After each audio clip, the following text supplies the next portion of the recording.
Pemeriksaan pada 32 menuju ke 33 minggu. Selalu kita memastikan bahwa perkembangan janin pada trimester 3 ini bertumbuh normal. Kita bisa mengukur ini struktur otak kecil namanya cerebellum untuk menyesuaikan usia hamilnya sesuai tidak ya. Jadi kita mengukur ukuran otak belakang namanya cerebellum, kita selalu konfirmasi ya. Terlebih kalau memang pasien tidak pernah rutin melakukan pemeriksaan, tiba-tiba mendapat referral rujukan untuk memastikan usia kehamilan, biasa kita konfirmasinya dengan kita melihat ukuran otak di belakang ini. Ya, tapi secara umum kita harus mengukur semuanya ya. Jadi ini ukuran cerebellumnya, jadi usia cerebellum dengan usia haidnya cocok. Jadi benar-benar ini 32 minggu. Ya, jadi trimester ketiga. Dan biasanya kalau 32 minggu ke atas ini udah lebih dari 2 kilo ya, 2 kilo sampai 2 kilo 1 on. Nah, kita nanti coba mengamati lagi keseluruhan, tapi memang kalau trimester ketiga ini sulit sekali untuk kita mendiagnosa suatu kelainan karena jelas ya tempatnya sudah sempit, bayi kadang sudah tengkurap.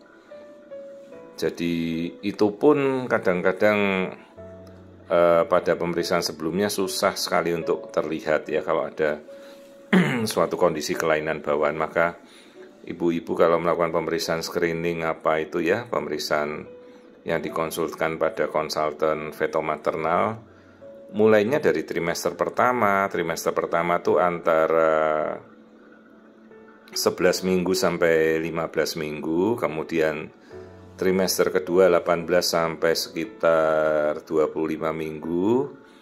Itu sudah harus kita selesaikan semua ya.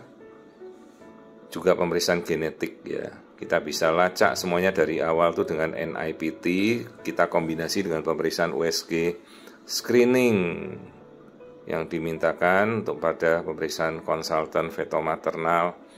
Kalau memungkinkan di daerah Anda ada gitu ya.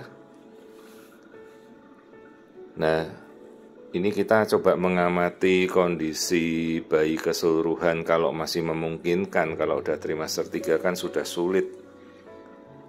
Kita mulai dari mengamati bagian kepala dulu ya, struktur otak, simetri otak, lapisan otak kita coba ceklah satu-satu. Kalau untuk screening ke arah Down syndrome cukup sulit ya pada trimester-trimester yang sudah besar ya. Karena kadang-kadang kita sudah tidak bisa melihat anatominya ya. Ini struktur otak yang kita lihat, kemudian saya mencoba lihat wajah. Nah, kalau wajah mungkin kalau bayinya menghadap ke atas, nah ini kita bisa perlihatkan. Jadi posisi wajah ini tidak ada hubungannya dengan ibu-ibu minum makan manis sebelum operasi, sebelum pemeriksaan ya. Ya, tidak ada aturan bayi dikasih manis-manis terus mau memperlihatkan wajah, tolonglah dimengerti ya. Itu tidak benar ya. Bagaimana mungkin kita nyuruh bayinya memperlihatkan diri sesuai mau-maunya pemeriksa atau orang tuanya ya? Ya nggak mungkin lah. Jadi kalau posisi bayi itu memang tergantung posisi bayi sudah turun masuk panggul apa belum, terus dia tengkurap apa tidak ya, cuma itu aja, ada lilitan atau tidak ya. Jadi tidak bisa seperti ini saya berusaha menggoyangkan agar tangannya turun ya, tidak bisa terus kita kasih coklat bayinya turunkan tangan ya, tidak mungkin lah ya, itu secara logikanya. Jadi sekaligus kita berusaha mengedukasi dengan benar ya. Jadi tidak membuat pernyataan-pernyataan atau kondisi yang malah bukan yang benar gitu. Jadi kalau bayi mau memperlihatkan wajah ya tergantung posisi bayinya sendiri ya, tidak bisa kita berikan ibunya suruh makan coklat, minum manis-manis, terus bayinya muter ngasih muka, ya ndak bisa lah. Nah, ini kita perlihatkan bagaimana kita melihat profil wajah pada trimester ketiga.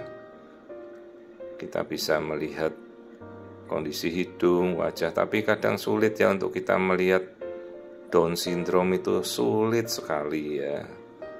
Maka kadang kita kombinasi dengan pemeriksaan NIPT sejak trimester pertama, dan pemeriksaan genetika itu sekarang sudah sangat terjangkau ya. Bahkan banyak sekali pemeriksaan NIPT tentunya yang terstandarisasi itu sudah di bawah 2 juta rupiah, itu kita bisa mendapatkan pemeriksaan genetika dasar ya. Tidak perlu periksa NIPT yang sampai periksa aneh-aneh. Cukup yang dasar saja, kita mengetahui kromosom kelamin, kemudian screening Down syndrome dari genetika ya. Sekarang sudah banyak providernya yang sangat terjangkau di Indonesia dan terakreditasi dengan baik. Terus kita melihat ini ruangan jantung, 4 ruang jantungnya bagus ya. Ruangan jantung coba diingat ya, namanya 2 serambi dan 2 bilik. Kalau bilik itu yang paling dekat dengan rongga dada terluar itu namanya bilik. Kalau yang di dalamnya atrium atau serambi. Nah, ini kita lihat wajah lagi, ini bayinya sedang mau memperlihatkan wajah ya. Jadi tanpa kita harus minum manis-manis atau apapun yang tidak ada hubungannya ya. Karena kalau dia telungkup ya kita nggak bisa melihat itu saja. Jadi ini mumpung dia mau kasih wajah, coba kita kejar, amati wajahnya dulu. Nah, tadi lihat tuh bayinya menelan ya. Jadi kalau di dalam itu kan dia berproses minum, yang diminum ya air ketuban itu, terus masuk ke lambung, saluran cerna, terus dia pipis ya, yang dipipiskan jadi air ketuban terus diminum lagi ya. Itu suatu proses daur ulang. Jadi pada saat kita melakukan pemeriksaan, perhatikan itu air ketuban, karena air ketuban itu diproduksi dari kencingnya bayi, minumnya bayi, kencing minum, di situ terus dia. Yang tidak boleh ya pupuk ya. Bayi hanya boleh pupuk ya setelah lahir ya. Tidak boleh mekonium atau bayinya pupuk di dalam kandungan. Itu kondisi yang fatal dan berbahaya ya, hati-hati. Kalau tali pusat bisa dilihat ada lilitan atau tidak, tapi intinya bukan kita melihat lilitan, ukur aliran darahnya ya. Karena 80% bayi itu hampir terlilit tali pusat. Dan yang hanya kita perlu tahu itu aliran darahnya baik atau tidak. Ini profil wajahnya, perhatikan hidung, bibir, termasuk kelopak mata ya. Saya sedang mencoba untuk melakukan pengembangan bagaimana kita bisa memfungsikan artificial intelligence itu dalam memberikan ketajaman gambar ya. Jadi AI itu sekarang kita bisa pakai untuk memberikan kulit-kulitnya jadi lebih halus, terus tapi masih cukup sulit ya. Suatu saat mungkin nanti AI itu sudah masuk terintegrasi di alatnya langsung. Jadi begitu kadang kita melihat wajah, langsung dari otomatis komputer langsung men-screening, oh mungkin ada kelainan Down syndrome, oh ada kelainan bibir sumbing, apa-apa itu ya. Tapi mungkin saya kira masih cukup agak lama ya. Siapa tahu ini kan idenya yang mungkin suatu saat akan terrealisasi. Ini kita lihat lambung nih, yang hitam ini kayak sosis melengkung, itu lambung, artinya bayi jelas minum ya, bisa minum, masuk ke pencernaannya baik. Tadi kan kita lihat kelaminnya laki, nah ini sudah lihat nih kandung kencing, yang gambar kanan itu kandung kencing, artinya bayi bisa pipis ya. Berarti kan ginjalnya bagus gitu. Jadi yang kita amati itu produksinya, kalau ketuban bagus berarti bayinya menelan dan berkencingnya baik. Oke, kita sudah lihat anatominya. Nanti kita mengukur beratnya ya, wajib diukur berat bayinya, jangan sampai keliru. Dan meskipun hanya prosesnya seolah-olah sederhana ya mengukur, tapi mengukur itu harus teliti dan tepat ya, jangan sampai kadang tuh beratnya melesetnya juga cukup jauh gitu. Jadi ini lambung, terus kandung kencing sudah terisi ya. Artinya proses daur ulang minum pipis ya, dia baik semua, normal. Oke, kita coba ukur tali pusat. Jadi sekalipun ada tali pusat melilit, ukur aliran darahnya. Nah, ini arus darahnya bagus, ketubannya juga normal ya. Kalau mungkin sempat masih mungkin kita lihat kaki. Nah ini kita cek kakinya. Nah ini struktur kaki dan jari-jarinya. Ya sebenarnya tidak perlu nanya. Sering pada nanya, dok jarinya tangan lengkap, dok jari kakinya lengkap. Ya tinggal kesempatannya bisa kita lihat apa tidak. Ya tidak kita memfokuskan langsung melihat jari tangan atau kaki. Lihat dulu profil lengan tangan dulu, karena itu dari pangkalnya. Kalau sampai pangkal normal ya sampai ujung jari-jari harusnya normal gitu. Jadi nggak perlu ditanya sampai dok jari tangannya bagaimana. Ya ada kelainan jari tangan tuh ada, tapi bukan suatu kelainan yang fatal ya. Maka kita lihat dulu aja awalnya dari pangkal lengan, pangkal tangan, pangkal kakinya gimana ya. Kalau udah baik semuanya sampai ujung mestinya normal. Ayo kita ukur diameter kepala, lingkar kepala. Jadi nanti kita kan mau tahu berat badannya berapa.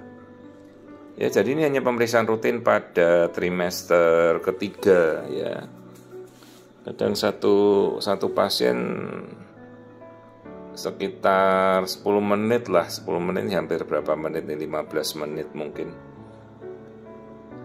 Ya kadang-kadang satu pasien bisa saya selesaikan 10 menit ya. Tapi juga ada pemeriksaan screening yang bisa sampai 30 menit karena saking susahnya ya. Ini kita mengukur tulang paha, terus nanti kita mau bandingkan tulang lengan ya. Jadi sekaligus, jadi kita mau perbandingkan semua tulangnya. Nah ini tulang lengan atau humerus. Nah minggunya 32 menjelang 33. Beratnya cocok 2000 berapa ya, 2300 2100. Ya persentilnya normal ya. Pada persentil normal pertumbuhan bayi. Persen itu artinya dari persen 10 sampai 90. Kalau bayinya tumbuh di range itu artinya grafik pertumbuhannya bagus. Nah ini kita coba lihat wajah lagi. Ini mumpung bayinya memang sedang mau mengeksplorkan wajahnya. Nah ini sekarang yang kita bisa memakai AI itu untuk merubah tampilan gambarnya jauh lebih halus ya. Tapi biasanya kita masukkannya di komputer tersendiri. Ini belum terintegrasi di alat USG-nya. Jadi ada beberapa tampilan di pemeriksaan saya kan saya tampilkan, oh wajah Jani bisa keluar alisnya, bahkan matanya bisa ditampilkan bola matanya ya. Kelopak matanya jadi jelas, itu AI yang kita integrasikan dengan pemeriksaan USG. Suatu saat nanti pasti akan ke arah sana langsung di alatnya langsung ya, tapi sekarang belum. Saya sedang berusaha mempublikasikan sebuah paper perihal artificial intelligence untuk pemeriksaan wajah ya, mudah-mudahan nanti segera terpublikasi. Ini sekarang kita lihat wajahnya lagi ya, ini dia masih mau memperlihatkan wajah dengan sangat jelas ya, padahal udah trimester 3 cukup sulit sebenarnya. Jadi semua pemeriksaan normal, tulang hidungnya juga normal, kelopak mata tadi kita udah lihat, bola mata semuanya tampak jelas. Inilah minggu ke 32 menjelang ke 33 trimester ketiga. Inilah pemeriksaan rutin yang kita lakukan, tapi semua pemeriksaan meskipun rutin kita cek semua ya. Nah, kalau tadi ada yang ibu-ibu mau bertanya itu pemeriksaan Down syndrome, ya kita bantu dengan NIPT. Jangan lupa screening tetap dilakukan. Dan ibu-ibu misalnya bisa melakukan pemeriksaan screening, bisa minta rujukan untuk dirujuk pada feto maternal. Andai di daerah Anda ada ya, karena tidak semua daerah ada, biasanya dia di rumah sakit rujukan saja. Tapi sekarang sudah cukup banyak konsultan feto maternal tersebar di seluruh Indonesia, ya tidak semua daerah tapi ada. Inilah trimester 3 screening normal.